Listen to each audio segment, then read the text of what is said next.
Hey guys, so many of you have asked for a full makeup routine, like start to finish, foundation, contouring, whatever. So I have done it. I have done all of this just for you. So let's hop right in, and don't be afraid of me with no makeup on. It is scary. It is scary. Alright guys, don't be afraid of my makeup-less face. So I start out, I go through seasons. Sometimes I'll use primer and sometimes I won't. Lately I've been wanting to. I just use Shine Killer by NYX. It's really smooth. Like when I put it on my face, I feel like it's like just super, I don't know, like smooth, soft. There's a word for this. Velvety. That's the word I'm looking for. So I will just apply it all over my face. Okay, I use a ton of different foundations. Right now I've been using this. It's Maybelline Fit Me Matte and Poreless. It's for normal to oily skin, which I definitely have. I have a brush by Sonia Kashuk. It's like a, I don't know, it's like a pretty dense brush, and it could probably be cleaned if we're being honest.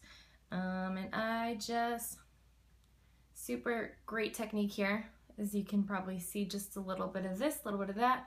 Get it on the end of the brush, and it's, you're gonna see it's gonna be a different color than the rest of my skin.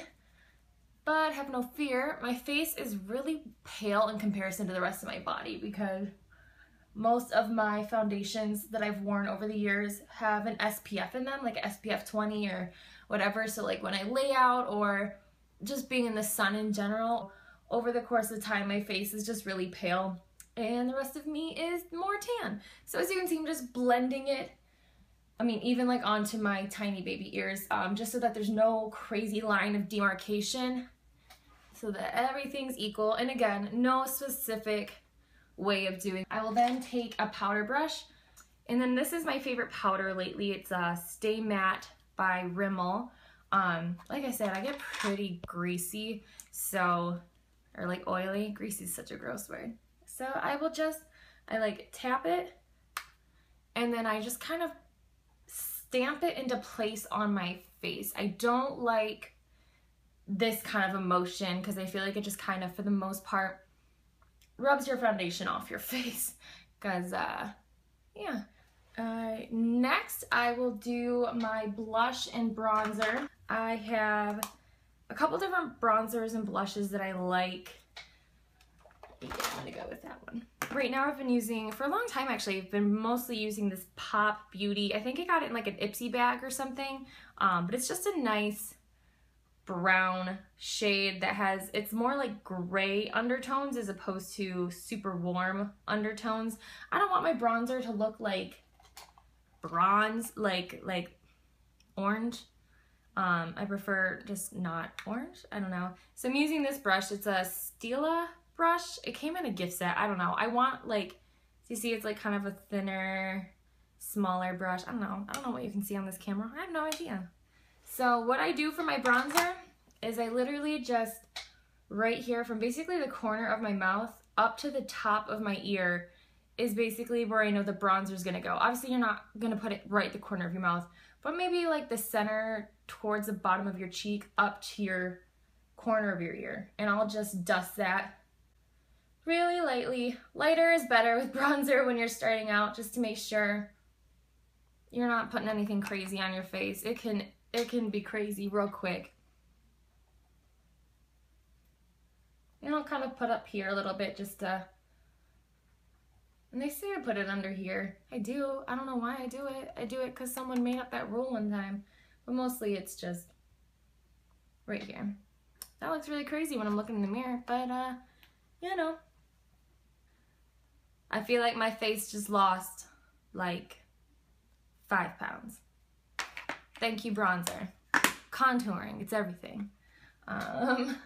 Because yeah, I really do have like a kind of a round face, so I feel like this kind of helps that situation. All right, so for blush, I don't know why, blush is like one of my favorite things. It's like literally just the pink in your cheeks. I don't know why that would be so exciting, but I have loads of blushes. Oh, another one I've been liking a lot lately is this Milani powder blush, mostly because it looks like a flower. Can you guys see that? I don't know if my camera will adjust or not, using a super high-tech Apple iPhone for my camera. Dream big! So, again, just kind of a fluffier brush, a little bit bigger than the bronzer one. Another e.l.f. brush, because I'm cheap. And just right on kind of the apples of my cheek, dust it up. And kind of like right above where that bronzer went. Alright, we have contouring. We're gonna do okay. Next comes the most stressful time of my entire day. You guys see my eyebrows right now. And by see my eyebrows, I mean you guys are wondering where my eyebrows are. They're right here.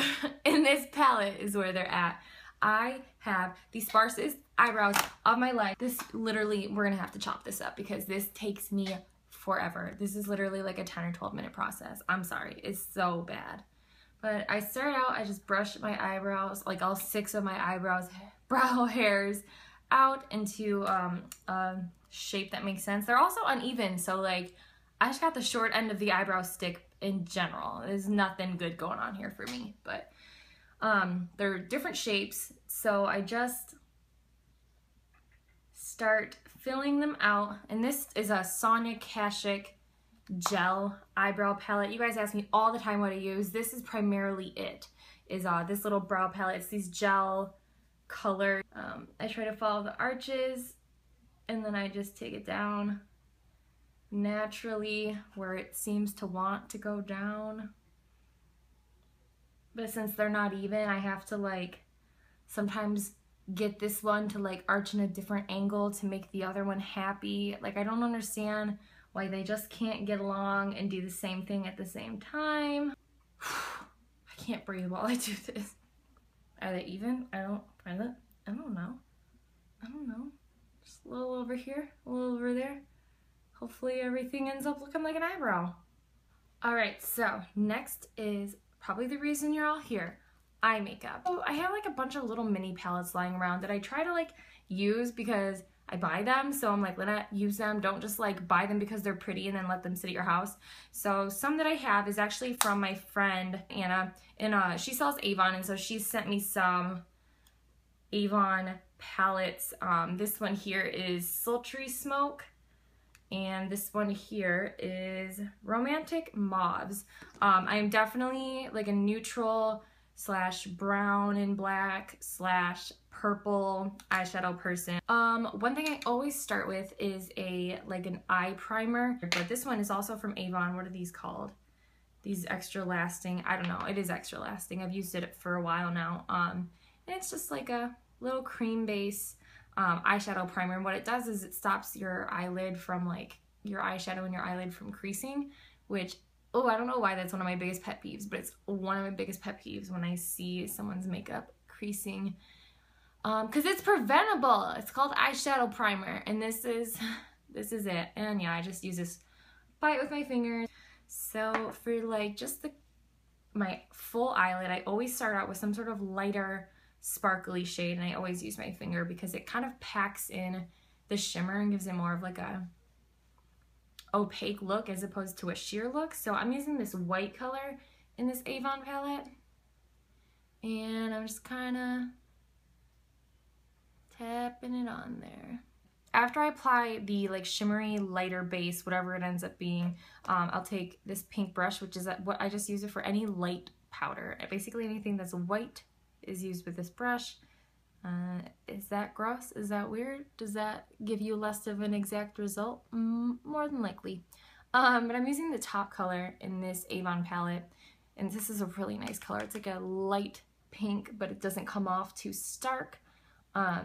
And I am applying this just under my eyebrow, and just basically wherever that white shimmery color isn't, this highlighter color is. Because when I start applying my makeup, I want just a layer of eyeshadow kind of on my entire eye, so that now everything I'm adding on top is going on to already eyeshadow. Does that make sense? Like I don't want like bare skin and eyeshadow base, because I feel like it makes the other eyeshadow that you're layering on top apply differently. Does any of that make sense? I don't know. Then I am going to take this one shade because I'm obsessed with it and I wear it all the time. It's in my Nude'Tude palette, and it's this shade right here. Can you see that? Yep. It's called Sexy, and it's like a very, how do you describe this? It's like a brown mauve color, and kind of just put it right into my crease, and also bring it in a little bit to maybe the first third of the outer part of my eye. Now this is a matte shade, and in general matte shades are like, I don't want to say less forgiving, but shimmery shades tend to blend a little bit easier, which is also why I like to have a shimmery shade as a base for my makeup, because it helps the matte shades I add on top be a little more flexible. How are we coming along? Are we even? It's another problem I have, is making my eyeshadow even. I get very excited for one eye and then very sloppy for another. We're good? Are we gelling? I don't know. Okay, so this guy, it's just like a blending brush from e.l.f. And so I will just use this to kind of soften the edges a little bit, since there's already a white highlighter like already that I put up here earlier. Like I said, it just makes blending a little bit easier because there's already a powder base, as opposed to me trying to blend this right onto like my dewy flesh. Ugh, flesh, that's a weird word. Look at that, look at that, look at that blending action. I know you guys, when you saw me putting this on, you're like, what are you doing? Your face looks weird. And now you guys are like, this is why we love you, Lynette. So, taking the same brush that I used for that brown mauve crease color, and I'm using this bronzy taupe. It's not bronze. Lynette, learn your colors. It's taupe.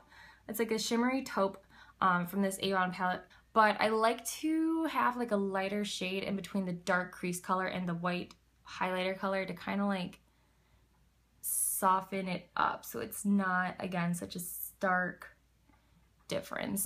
Since I have used a ton of stuff in my crease and it's kind of diminished any space between my eyebrow and my crease, I will go in with the white in this palette. This is not an exact science. I don't know.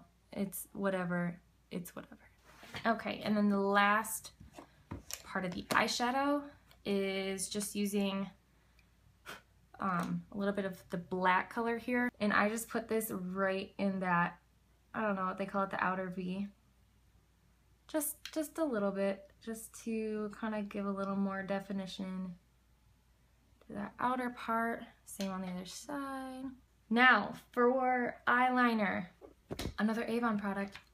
This one is a waterproof gel liner, just in black, and I love gel liners.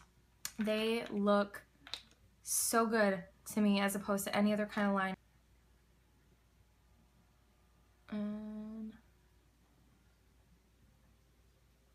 Okay, so for my liner, my wing, I think I said this in my old video, do you see, I just try to angle the wing to like be in line with my lower lash line. So do you see everybody kind of lines up? Did any of that show? I don't know. So that's how you get that bottom line, and then wherever that bottom line ends up, you just follow it on top.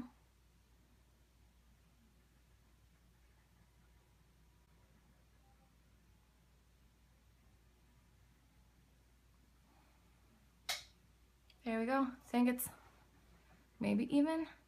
Lynette, how to get your winged eyeliner to be even? Pray? Luck? Chance? Odds? I don't know. Okay, so I used two eyeliners. The first one is this. It's by a company called Starlooks. I think I used to get a lot of their stuff in Ipsy bags. It's just a sparkly light purple. Can anybody see this? I don't know. Sparkly light purple. Let me see if I can show you the color. It's like super shimmery, but I just put it right under here. Nothing super particular, just kind of like run this color outside my lash line. And then after that, my favorite pencil liner to date from, I don't know, I love it. Milani Liquid Eye. It's a pencil, but it's kind of like a greasy pencil, but it stays on. Of all the liners for like your lower lash line, since your eyes water and stuff during the day, it's hard to keep a pencil liner to stay in place there. This one does. So yeah, okay, so I do two mascaras usually. These two, again, are from Avon. I really like these. Like, it's the Avon SuperShock Max And this weird one, I know, like, how is this mascara? It's a Mega Effects Mascara, but you guys will see. So to start, move my little mirror. For my mascara, I will tilt my mirror like this, or like this, so that I'm looking down while I apply my mascara. And it helps so that, like, I don't print my mascara up here. But I do the wiggling method, and I, like, kind of coat the ends. And I'll just do a couple of coats on each. Why not? The more the merrier when it comes to mascara. Then I will hop right into this mascara, which, weirdest thing I've ever seen. Opens like this, and then you have this, and you, like, wiggle. You wiggle the mascara brush out, and look what it looks like. It's like a little, like, baby paintbrush. I don't know, but you just, it's magical. It really freaking thickens up your lashes, which I love thick lashes. Like, obviously nothing about my makeup is natural. Including my lashes. The thicker the better. And 37,000 coats of mascara later, we're done with the top lashes. I'll just give a nice little coat to the bottom just so that, I don't know, it makes sense. Sometimes I just follow the rules of makeup and I don't know why. The rule says you put mascara on the bottom lashes, so I do it. This is the look. Finished look.